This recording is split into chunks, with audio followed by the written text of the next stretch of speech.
Hello children, I am back with the second session of the story The Chocolate Touch. I hope you read the previous part nicely and you saw the video and enjoyed it. Now today we will see what happens next. Children, in the first session we had done till the second paragraph on page 96, and today we are going to start from the third paragraph on page 96. So you can see that the last two pages are in front of you, in which we have the story, its ending and the question answers. Now let's begin. John left school crying. He told his parents everything that had happened on that Sunday afternoon and the incidents after that. They took John to a doctor. So you see that John's parents took him to a doctor to find out what was the problem with John. After John changed the doctor's spoon and medicine into chocolate, the doctor declared that John suffered from chocolitis. But he said that no medicine would cure him, as John would turn it into chocolate. He asked John to visit the store where all his problems started. When John's mother began to cry, John kissed her cheek and turned her into a chocolate statue. After John's mother turned into a chocolate statue, John became very desperate and ran to find the candy shop where his problem started. He found it and told the storekeeper his problems. He pleaded to have his mother back, but the storekeeper told him to give up chocolate in order to get his mother back.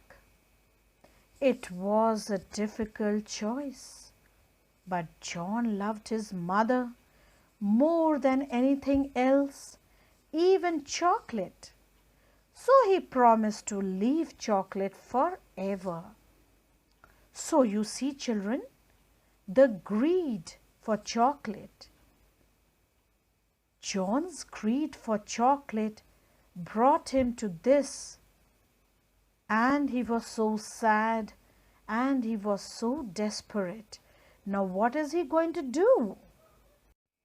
As the storekeeper had asked him to give up chocolate forever in order to get his mother back, John did exactly that because he wanted his mother back at any cost, and he could give up chocolate forever just to get his mother how she used to be. Now, when John arrived home, he found his mother normal once again. John no longer had the chocolate touch, and everything was the way it had been. John returned to the place where the candy store had been to thank the storekeeper, but he found the place empty. So children, why do you think all this happened? I think it happened to teach John a lesson. Yes, not to be greedy, not to demand for more than what we should have. So I think John learnt his lesson. And you will also have to think about it. Okay?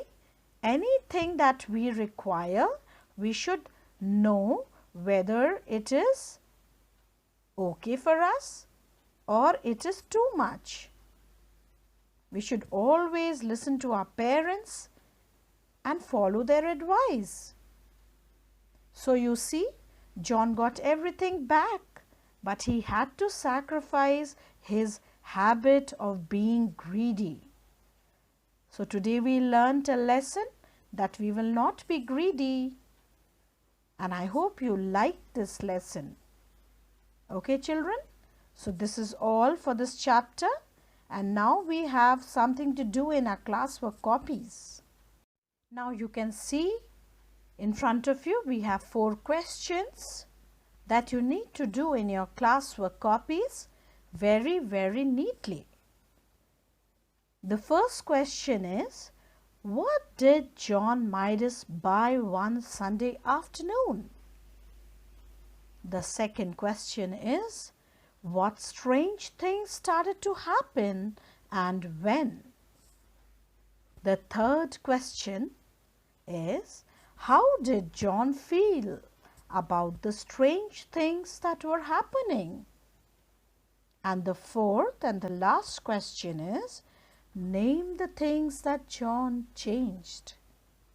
So you need to do only these 4 questions in your classwork copy neatly. Okay, children? So this is all for this session. We will meet very soon with some other chapter. Till then, you have a good time, study well, and take care of yourself. Bye-bye.